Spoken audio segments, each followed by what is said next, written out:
从来没见过这么大的船， Never seen ships so grand 也没见过这么狠的炮。 or cannons so powerful. 但是，我必须抵抗。 But he feels he must resist. 大清官兵有死不降。 The officials and soldiers of the Great Chain would rather die than surrender. In 1842, the last monarchy of China, the Qing dynasty, suffered a crushing defeat in the First Opium War. The defeat was decisive. The world realized today, China is not as strong as it's supposed to be. Thus spelled the start of the century of humiliation, a time of subjugation and exploitation from foreign powers.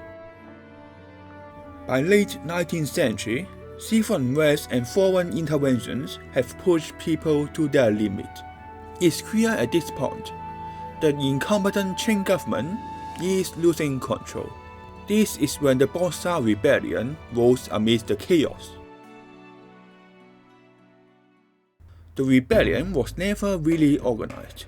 In fact, by today's standards, they can very much be considered riotous. However, they do have a singular goal: purging foreign powers from their land. But what do they have to stand up against rifles and cannons fire? After all, they are just peasants. Well, what else but pure patriotism and some kung fu?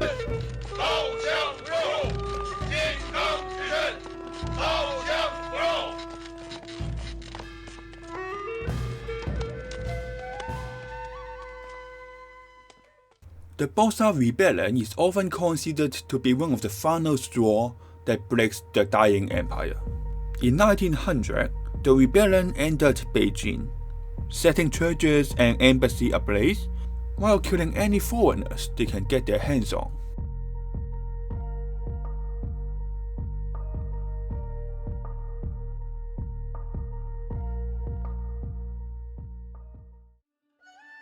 This, of course, prompted the foreign powers to respond in force, directly leading to 8 major international powers marching their armies straight into the capital of a sovereign state.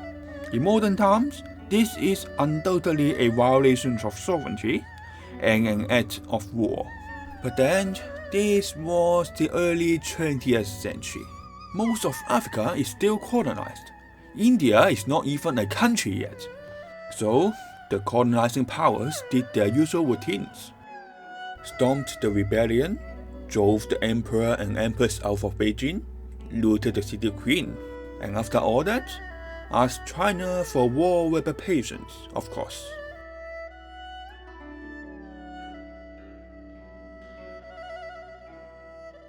This is not a video about colonialism or imperialism. As much as I want to talk about them, no. Maybe next time.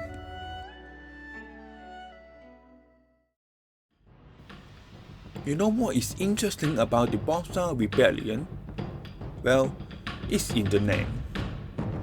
The Boxer Rebellion. It feels almost cute. It sounds like an amateur boxing tournament people held in their local gym. In reality, this is a bloody chapter in modern Chinese history that leaves tens of thousands dead. One of the defining characteristics of the Boxer Rebellion is that they do Chinese boxing, kung fu, as we call it today. The righteous and harmonious fist was supposed to make them invincible even from bullets. Back in the days, education was not very well spread, especially among peasants. It's not hard to imagine ideas like this take off as fast as it did. However, belief to the supernatural is only part of the puzzle. They were also driven by a sense of patriotism to repel foreign powers that hunted China for the better part of the century.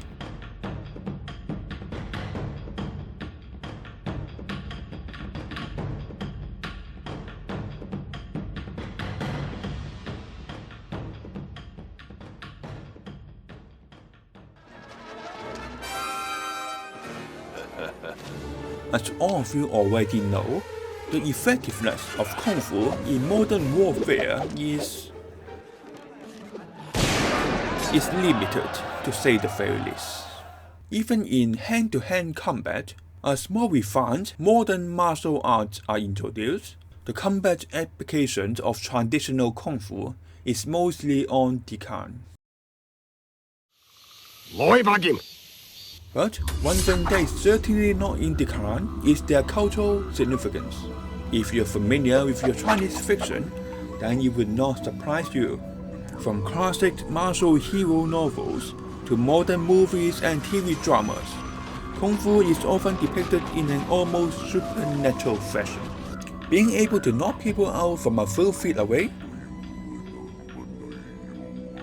paralyze a person with pressure bonds,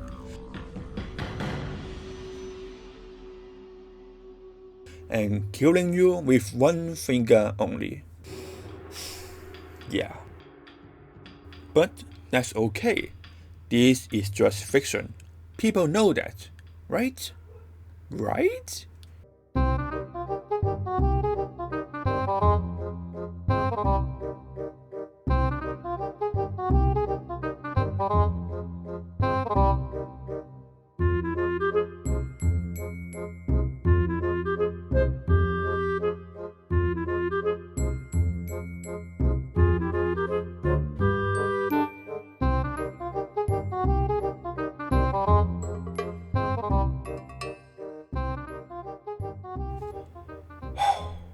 Right.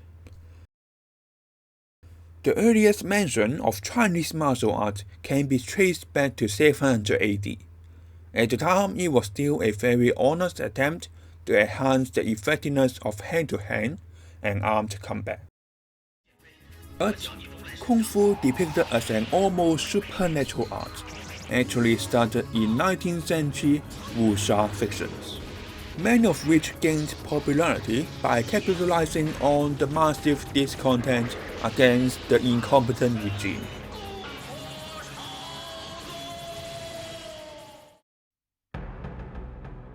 The most iconic martial hero stories only came out in the 50s, not 1750s, not 1850s, it's the 1950s.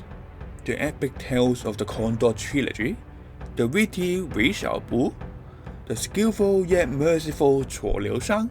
These guys aren't 600 years old. They are written 60 years ago by modern authors, many of which are still kicking today. Of course, all these are not trying to say that martial hero and their supernatural fictional Kung Fu are bad. What these authors are to the martial hero genre is basically what Tolkien is to the Western fantasy genre. Their works inspired an entire generation of readers and influenced Chinese culture for decades to come. In the past 20 years, a subgenre called resistance drama has stormed Chinese television. They are loosely based on the Chinese front during World War II, mainly focusing on the time when China was invaded by Imperial Japan. When I say loosely, I actually mean they just did whatever the fuck they want.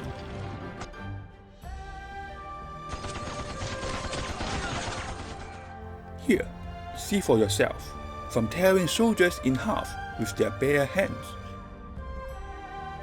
blowing up planes with rocks,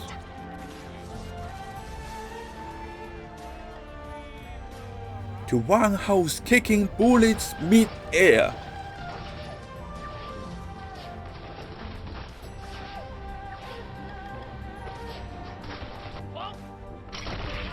This is just actually pretty funny. What even happened there? Is that supposed to be a magic trick? Anyway, these shows are to a very extent exploiting the Kung Fu fantasy.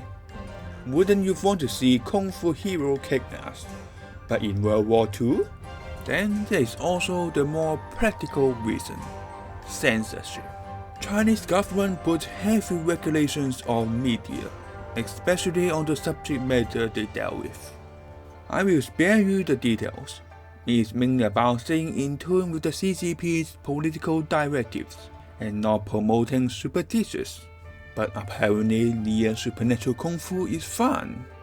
The test and proven method to stay under the radar is just to make a show that has the Communist army beating up invaders, while making Chinese kung fu looks good. And those who are deemed naughty by the CCP are often entirely blacklisted in the industry and have their social media presence completely wiped. Think about it. Years of hard work and fame can just disintegrate overnight. When the consequences on both social and financial level are so severe, well, it just makes sense to play it safe.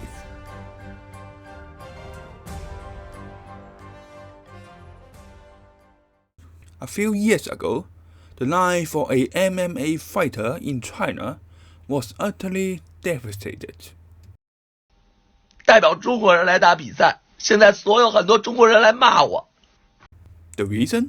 It casts a shadow of doubt on traditional Chinese martial arts. In 2017, Sui Xiaodong, MMA fighter and boxing gym owner, was challenged by a Tai Chi master to a fight, the latter of which was trash-talking MMA on social media. He challenged Sui to a match thinking that no one will accept such offer, which he did. They proceed to fight under the eyes of a public audience. Sui won the match within 20 seconds. The Tai Chi master later said he lost because his new shoes are too slippery. Yep, that is the level we are dealing with here.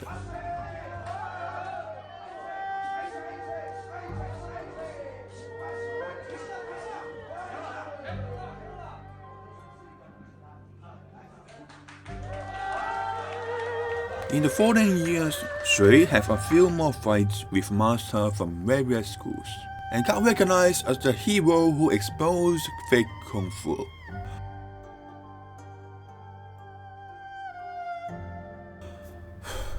That did not happen. Instead, his social media accounts are deleted off all major Chinese platforms. His social credit scores dropped so low, he can't even get a fight. Instead, having to drive 36 hours across the country just to attend one of his fights. For those who don't know, social credit scores is a system that monitors a citizen's behavior and opinions. Citizens with a low scores will often be denied loans, social welfare, and transportation. Today, Sui is still very much active online, even got himself a YouTube channel. But otherwise, he's completely blacklisted in China. You will not find the guy on any major Chinese platforms and official media. One could easily read this story and say, fake is bad, real is good. Totalitarian government raised a submissive, stupid people. It makes a good story too. Guy stand up to forgery and got punished for it. Such injustice. But our guy just keep on going. Such bravery and perseverance. You can probably tell an inspiring story out of it, but it will be missing the point. In post-World War II China, much of the national identity is still built on the suffering of its people. From the 50s all the way for the rest of the century, the collective trauma that is foreign invasion and bloody civil war is still very much in living memory. Turns out, a century of exploitation and humiliation is pretty good at uniting its people. Though there are some hiccups on the way, cultural revolution. Since the economic reform in the 1980s, China actually held the fastest growing economy the world has ever seen. In just 20 years, it became the second largest economy in the world. With it came improved quality of life and rapid urban development. Things are great. Business is booming, people are living better, more babies are born. Babies that are then dropped into the wealthiest era in Chinese history. Babies that grow up not to war, not to famine, not to poverty. They are living a life that their grandparents and parents would never dream of. Clearly then, appealing to a collective suffering is no longer going to work. Well then, say China, I'm just going to make every single one of you really proud of being Chinese. Over the past 2 decades, China has put a tremendous effort into showcasing the significance of its cultural heritage. Tea, landscapes, garden, plants, opera, horses, medicine, and yeah, traditional martial arts. Kung Fu already have a long history in the country's culture. However, it's not until the 20th century that Kung Fu ascended from a mere art to a symbol. From the Boxer Rebellion to the more organized martial arts institute during the Republic era, it's clear that modern Kung Fu carries a more symbolic purpose. It was a means to strengthen the country and its people.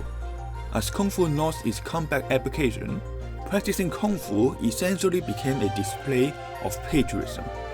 That you are willing to defend the country in times of national crisis. Today, Kung Fu is seamlessly woven into the cultural identity of China. More importantly, it was, and still is, a symbol of patriotism against foreign powers. That is why when Kung Fu is attacked, especially by something that comes from a foreign culture, something like MMA, the reaction is so severe. In the pursuit of leaving her bullied past behind, China is now in the same position as her previous exploiters. The once humbling symbol of determination and resilience has now become a live demonstration of hubris. Are we fooled by this?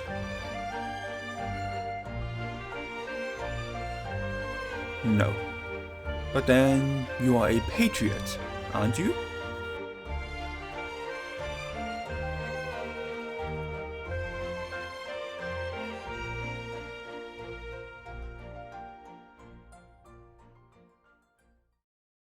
Hi, this is Jason.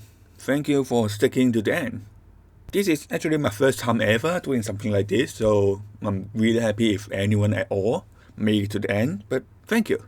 I also released another video where I talk about maps, so if you're interested, go check it out. I wrote this whole thing at work.